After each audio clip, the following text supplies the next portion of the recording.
கற்சிலைகளில் பெண்ணுருவம் வடித்து கடவுளாக வழிபட்டவரை போதும்.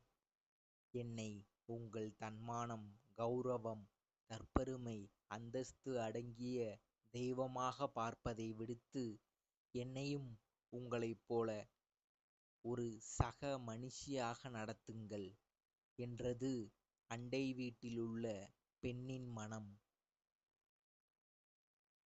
கற்சிலைகளில் பெண்ணுருவம் வடித்து கடவுளாக வழிபட்டவரை போதும். என்னை உங்கள் தன்மானம், கௌரவம், தற்பெருமை, அந்தஸ்து அடங்கிய தெய்வமாகப் பார்ப்பதை விடுத்து, என்னையும் உங்களைப் போல ஒரு சக மனுஷியாக நடத்துங்கள் என்றது அண்டை வீட்டிலுள்ள பெண்ணின் மனம்.